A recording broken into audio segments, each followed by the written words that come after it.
Now, Autolite and its 60,000 dealers and service stations present Suspense.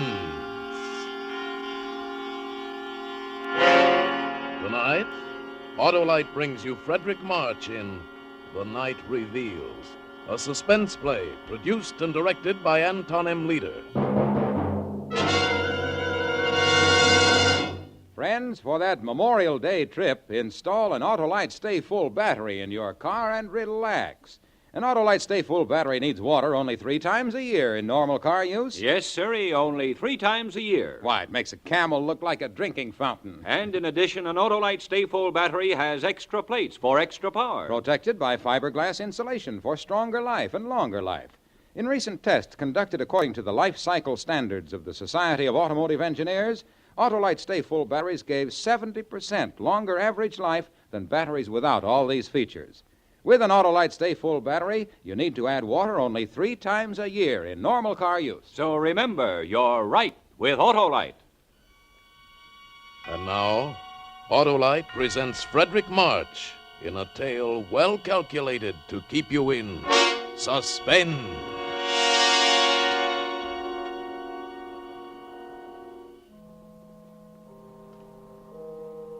I should have known before that something was wrong, gentlemen.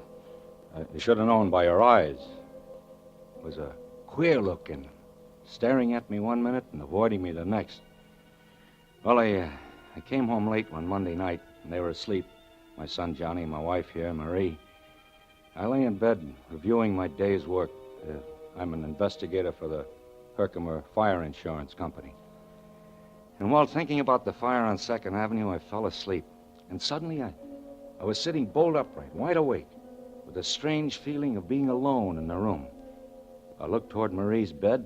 It was too dark to see. I called, "Marie. Marie." No answer. Got up, walked to her bed. Quilt was bunched up. I pulled the covers down. The bed was empty. In the bathroom? No, she wasn't there. Not in Johnny's room either. Johnny was alone. Marie wasn't in the apartment. I put on the light. I looked at my watch. It was 2 a.m. I got dressed and I walked out. Rang for the elevator. It was nothing, of course. It was nothing important, but my heart kept hammering away. Morning, Mr. Jordan. Kind of late for you. Yeah. Good morning, Steve. Did, you see my wife get on? Oh, yes, Mr. Jordan. About half an hour ago, I'd say. Oh, yeah, of course. You see which way she went? Oh, yeah. She went towards 3rd Avenue. Said she was going to the... Yeah, went to the drugstore, I guess. That's right. There's one over on 96th Street. Open all night. Thanks, Steve. That was it. She went to the drugstore. I was worried over nothing at all. But I didn't know what to do quite. I didn't want to follow her, but the elevator boy was watching me, and so I strolled easily along towards 3rd. I stood on the deserted dark corner. I looked up and down the street. And then I saw her coming. She was walking toward me briskly. Harry! What are you doing here? Well, I got up and saw you were gone. I couldn't sleep. I had a dreadful headache, so I decided to go down for some aspirin. Oh, yes. Yes, of course. The drugstore on 96th Street. Yeah, but you were coming from 97th Street. Oh, I took a little walk. I thought some fresh air would do me some good. Yeah, it's a nice night. I've only been gone about 10 minutes. Steve says you were gone about a half hour. It was only 10 minutes. What time is it now? 2:35. I've been out for almost 15 minutes. Oh, it's more than... It was about 15 minutes. No more than that. Yeah, I guess so. Everything seemed all right, but still I felt something was wrong. We got into our apartment, and we both went to bed. Just lay there. We didn't say anything. Listen. Huh? A fire. A fire! Yeah, not far. Over east a couple of blocks. By the river, I'd say. That's my district. Fire! Well, what the... Hello? Hello, Harry. Sorry to wake in the middle of the night. There's a bad one over near you between 2nd and 3rd, maybe a total loss. Between 2nd and 3rd, Mr. Palmer. An apartment building? Yeah, 98th Street. 340 East 98th. I called you because I'd like you to go there direct first thing in the morning instead of coming to the office. Okay? I'll meet you there. Yeah, okay, Mr. Palmer. Good night. A fire on 98th Street. Yeah, Yeah. I couldn't see Marie in the dark, but I knew. I knew she was staring at me. I was very tired. Good night, Marie. Good night, Harry.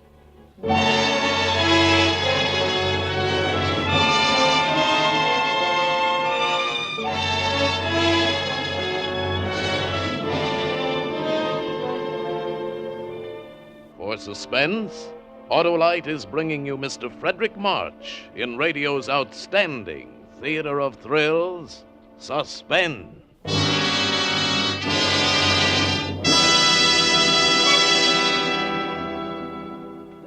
Hello, Otto. Hi, Hap. Say, this week I've been helping my brother-in-law get the car ready for Memorial Day. For a whole week? No. While he was pushing her up the driveway, I just told him no need to wear yourself to a frazzle. Just get a new Autolite Stay Full battery. Needs water only 3 times a year in normal car use. Why, an Autolite Stay Full battery has more liquid reserve than a camel with water on the knee. Sure. Yes, sirree, I told him. Forget those holiday worries. Just remember, the extra liquid reserve in an Autolite Stay Full battery means less danger from evaporation. For real performance, just install an Autolite Stay Full battery. Needs water only 3 times a year in normal car use. And all that time he was breaking his back pushing the car up About the driveway? that time, he straightened up and gave me a dirty look. How was I to know he'd excited his sacroiliac again? And anyway, he shouldn't have anything but an Autolite Stay Full battery in his car for long, trouble-free operation. Did he tell you then he'd buy an Autolite Stay Full battery? He sure did, but emphatically. Fine. And now, let's get back to Suspense. And now, Autolite brings back to our Hollywood soundstage Fredric March as Harry in The Night Reveals, a tale well calculated to keep you in suspense.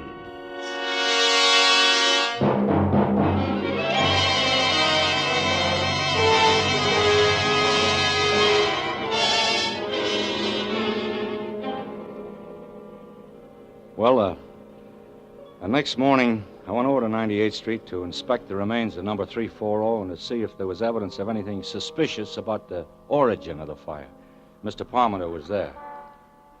Yeah, there it is. Got it. Guess we'll be paying off on this one, all right. Completely burned out. Anyone hurt? A few, but no one dead. Lucky they just installed the new fire escape. Just the walls left. Hey, that fire must have been quite a sight in the height of its glory. Yeah, quite a sight. Say, those walls look pretty bad. Might collapse almost any time. Yeah, the building will have to be raised. Gee, that fire did a good job. Oh, there's the commissioner. Hello, Parmenter. Jordan? Hi, Mr. Morrell. Know anything about the fire, Commissioner? No, not a thing. Well, now that you're here, we'll take a look. No, I wouldn't go in there, Jordan. Those I walls. can take care of myself. Maybe you'd better not go inside. Don't worry Harry. about me. I know fires as well as anyone. You stay outside, Mr. Palmer. I'm going in. I went gingerly into the blackened, ruined hallway, ashes and debris up to my ankles, until I reached the remains of the stairway. Underneath were several baby carriages, just twisted pieces of metal. A burned fragment of something fell nearby. Come on back, Jordan. I'm all right. I poked around near the carriages, sifting through the fine, clean ashes. Something caught my eye. It was a glob of yellow metal. I picked it up, and then I worked my way out. She's burned through, isn't she? Yeah, clean through. Nothing left of her. Did you find anything? No, nothing much. Fire started in the hallway, all right. It worked its way up. Cellar's untouched. What's that in your hand? Oh, that's just a piece of metal I found. Here. What do you think, Commissioner? Yeah, it's probably one of those gadgets they have on baby carriages. I guess you're right. It isn't anything. But it was something. I had run my fingernail across this glob of metal. It looked like gold. I would examine it in detail later at home.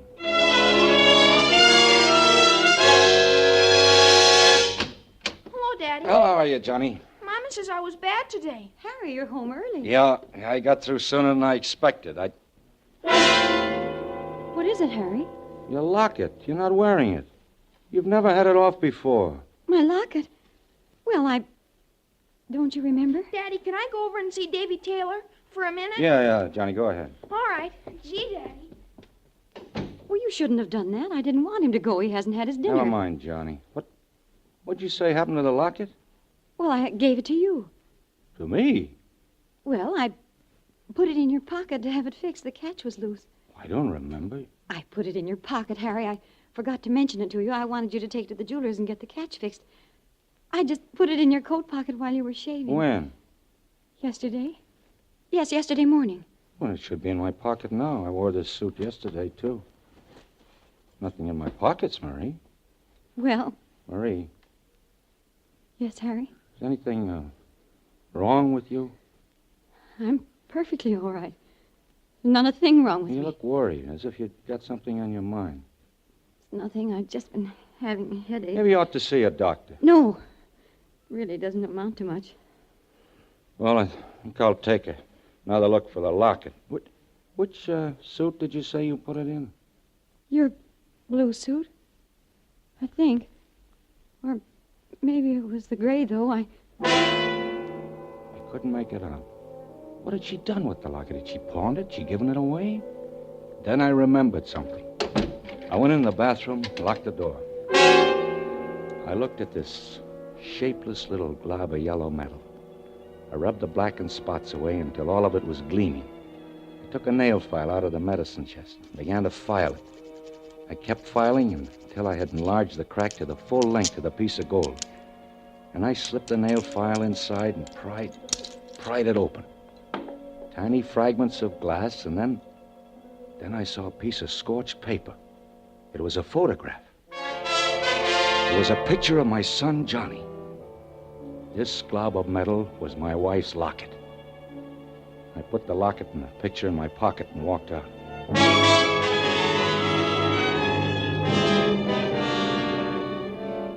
All through dinner and afterwards, I watched her. She seemed very uneasy. Finally, I went over to my pipe rack, where I kept several books of matches in a jar. There weren't any there. And now I knew she was watching me closely. I looked behind the rack. There wasn't a match around.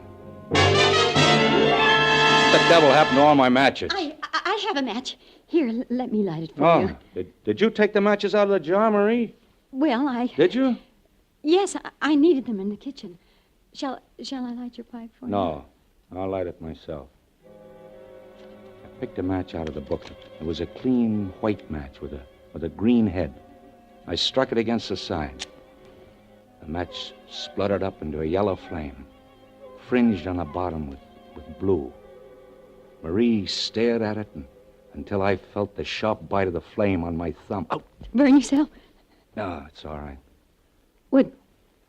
Would you like a nice hot cup of tea, Harry? No, dear, I don't think so. I watched her. Her hand casually brushed along the table and picked up the matches. Marie, leave the matches on the table. I need them. I'm rather short of matches. The pilot isn't working. Is this the only book of matches in the house? I have to get some tomorrow. Where are you going, Harry? Just get a drink of water. No, I'll get it for you, Harry. Never mind, Marie. I'll get it myself. I went into the kitchen. There was a paper bag alongside the gas range. Matches all thrown in helter-skelter. Books of matches and safety matches all mixed together. I walked back and sat down in my chair. You've been having headaches lately. I'm just tired. That's nothing serious. How'd you like to go away for a few days? Take a vacation. I'll get a maid to take care of Johnny. I mean, it'll do you a lot of good. No, I don't need a vacation. There's nothing wrong with me. But, Harry, there is... Yeah? There's nothing the matter. You were about to say something else. I've got to go into Johnny's room and see that he's covered. He always throws the covers off. I sat there looking after her, and then I glanced about the room. There was the pack of matches lying open on the table. I closed the cover. And then I noticed her purse lying nearby. It was bulging. Harry! What's the matter? My purse! Yes, your purse. Here, look. Full of matches. A dozen books of them. And these newspaper clippings. Give it back to me! Why are you saving these clippings? Why do you carry all these matches with you? Well, I bought the matches in a store. A dozen for 5 cents. These newspaper clippings. Fire on 112th Street causes severe damage. And all these others. Why are you saving these clippings, Marie? Why, there's nothing wrong in that. I'm interested in your work. I intend to keep a file on fires. It'll help you in your work. That's very considerate, Marie. Oh, Harry, you're so good. Why should this have to happen to us?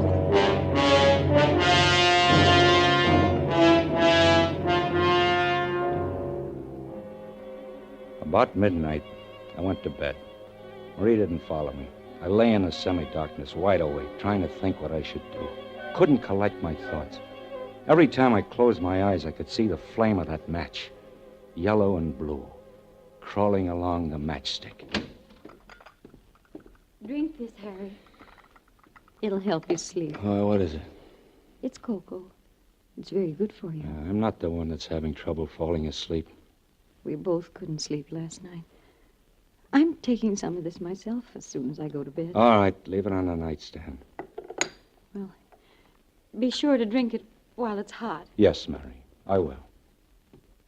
Good night, darling. Good night, Mary. Cocoa. And then suddenly I knew. I looked around quickly for something to pour it in. There was a radiator pan. It was empty. I poured the cup of liquid into it. Then I lay back and waited. I waited for her next move. About an hour later, I heard the door open softly and Marie tiptoed toward my bed. Harry. Harry? Are you asleep? I didn't answer, but breathed evenly. She hovered over me for a moment, and she tiptoed out, carefully closing the door behind her. I jumped out of bed and hurried into my clothes. Quickly, I poured the cocoa from the pan into a bottle, put it in my pocket. Then I grabbed my coat and I followed her. I rang for the elevator. She had only a few minutes headway. I'd catch up to her easily, and then we'd have a showdown. Steve looked at me with controlled amazement. Hello, Steve. Hello, Mr. Jordan. My wife went down a moment ago, didn't she? Yes, Mr. Jordan, just took her down. She went toward 3rd Avenue, didn't she? Why, I think so. She sort of stopped for a minute and then turned towards 3rd. I had to get back to the elevator because you were ringing. When I reached the corner, I looked up and down 3rd Avenue, and then I saw her. She was walking north. I crossed to the other side of the street and followed her, keeping at a distance. At 98th Street, she turned east. Down the middle of the block was the remains of last night's fire. She stopped in front of the gutted building and for a long time just stood there, looking at it. Then she walked inside. I waited a few seconds and then followed her. Marie. Who's there? It's me, Harry. Harry! Why did you... Come along, Marie.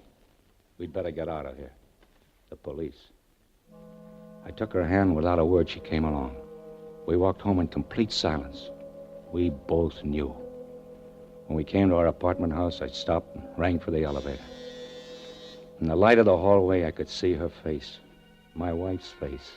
Ashy gray. Her eyes bright and painful.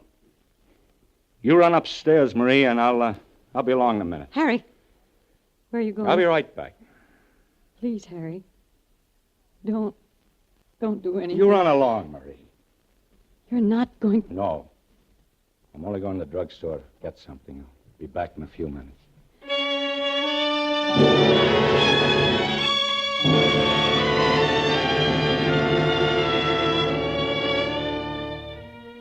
I came home a half hour later. She was waiting for me.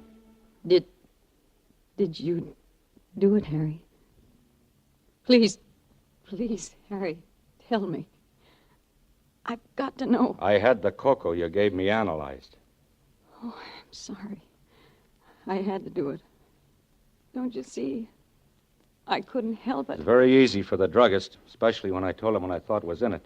That stuff that makes you sleep through an earthquake. Please, try to understand, Harry. You must understand. Is the kid asleep? Uh-huh. Johnny's all right. I was sorry for Marie. She looked so haggard and worn. It wasn't her fault. I was sorry for myself. My head was roaring. I wasn't feeling too well. I kept seeing sparks in front of my eyes. I closed my eyes for a moment. Let's go to bed, Harry. Marie, Look, we can do something. Now, let's burn up every match in the house. We'll never bring another match in. No. No, Harry, we can't do that. You don't want to. No, not now, Harry. Strange, isn't it? Huh? That this should happen to me. Me, a fire inspector. That's funny. Give me the matches, Marie. All the matches. No, I can't do that. Give them I to won't. me. Please don't take them. I'll do anything you want, anything. Where did you hide them? Tell me, where are they? Inside the range behind the paper bags. I dropped her hand. She sank to the floor in a huddle, weeping. And then I went into the kitchen and got all the matches. Please, Harry. Don't burn them up. Look, Mary, look up. See? I'll light each book of matches one at a time until they've all gone up in smoke. The yellow flame licked its way down the matches. The cover caught fire and blackened. I watched her look at the flame with dazed eyes. Listen, Harry. You hear? Just someone in the hall. It's more than someone. Something's happened. Something has happened. I'll take a look. The house is on fire! Yeah, Marie, wake up Johnny. Johnny! Johnny! You have to hurry. The flames are coming up the stairs. There's an upward draft. What's the matter, Mother? The house is on fire. We've got to get out. It's too late to go down. You'll have to go up through the roof. Oh, I hurt my leg. Come along, Johnny. Mother, wait for Mother. She'll come along. No, I want to wait for Mother. It's all right, Johnny. Go along with Daddy. I'll follow you. No, I won't go. I won't go without you, Hold on to Mother. my arm, Marie. Come on. Give me a hand, Johnny. Don't be scared. The fire won't hurt you. It won't hurt you at all. You're safe with me.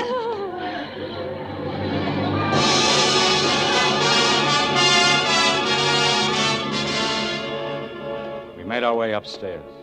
Very slowly because of Marie's sprained ankle. Finally, we got to the roof. There were some firemen on the next roof. About 10 feet separated the two buildings. Don't get panicky. We'll get you off safely. Are we going to have to jump across, Daddy? Mother won't be able to jump. Her foot. It's all right, Johnny. Don't be scared. They're putting a board across between the two roofs. We'll just walk across. All right, now. One at a time. Tie the rope around you and come across. Johnny, you go first. Here. Now, don't be afraid. There. Rope will hold you in case you slip. Mother, you got to go first. I'll go right after you. Johnny! You promise? Go ahead, Johnny. Mother will follow you. And don't turn around. Now keep walking. All right. The kid's safe. Now you, lady. Be careful. The board. Hey, the board slipped off. Hurry, one of you guys, and get another board. Coming up. Mother, I want my rope. Your mother's going to be all right. You pushed the board off, Harry. I saw you do it. No, I didn't, Marie. I didn't. All right, mister. Just tie the rope around her. Now, don't be afraid, lady. And don't look down. All right. Ready? I'm ready. Okay, boys.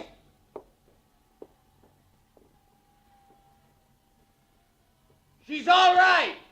Now you, mister. All right. That's right. Tie the rope around you. All set? Okay.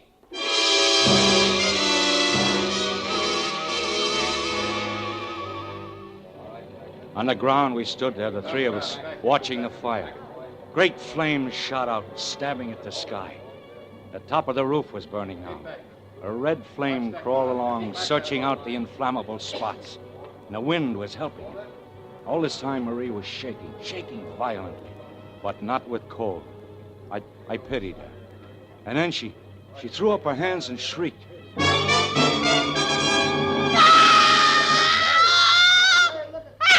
No, darling, don't. I can't stand it. We can't go on this way. Police! Police, come here! Don't do it, Marie. There's no need to let the police. You don't know what you're saying. Police! What is it, lady?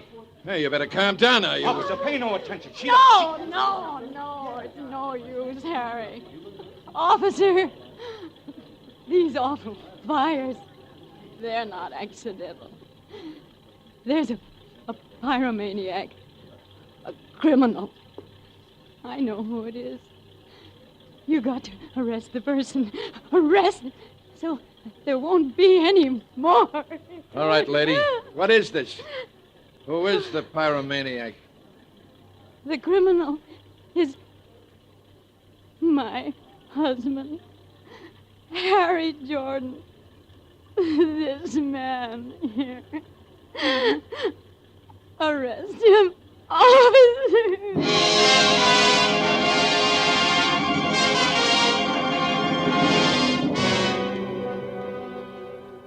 Well, that's about all there is to the story, gentlemen. And then I was brought here. She must have sounded kind of, well, painful for you to hear it all over again, Marie. No, it was all right, Harry. I wonder, I got a cigarette. Could I, No, I'll light it for you, Harry. You don't have to worry. I won't try to keep the matches. She's been awfully good to me, gentlemen. You'll take good care of her, won't you? She tried everything to help. Hid the matches so as to keep them from me. She even tried to give me sleeping pills so I wouldn't... It's all right, Harry. I'm sorry about the locket there. Must have fallen out of my coat when I was in that building at 98th Street. It's all right, Harry. You can buy me another one. Sometime. You can't blame anybody for liking fires. It's not their fault. Fires are beautiful to watch. So bright and clean. They burn up all the filth and dirt. They're magnificent to watch, especially the big ones. The way the flames roar and crackle, lighting up everything around you. The beautiful fire. The beautiful fire.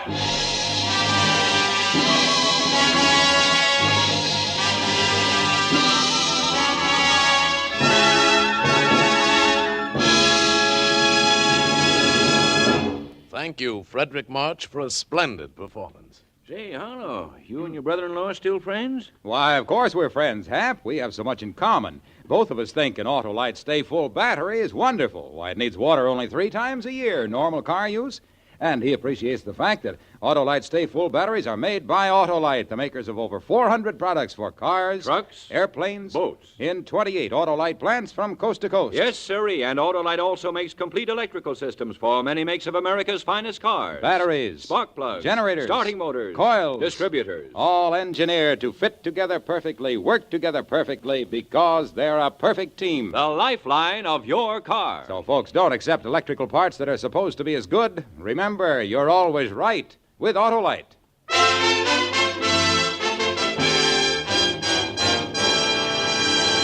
And now here again is Mr. Fredric March. It's been a real pleasure appearing on Suspense tonight, working with this fine cast, especially Jeanette Nolan, who played Marie. And I'm looking forward with great interest to listening next week when radio's outstanding theater of thrills brings you Joan Crawford in The 10 Years. Another gripping study in... Suspense. Fredric March is soon to be seen with his wife, Florence Eldridge, in the new film Christopher Columbus. Tonight's suspense play was adapted by Sigmund Miller from the story by Cornell Woolrich, with music composed by Lucien Morawick and conducted by Leith Stevens. The entire production was under the direction of Anton M. Leader. Next Thursday, same time, hear Joan Crawford in The 10 Years. You can buy Autolite Stay Full batteries, Autolite resistor spark plugs, Autolite electrical parts at your neighborhood Autolite dealers. Switch to Autolite. Good night. This is CBS, the Columbia Broadcasting System.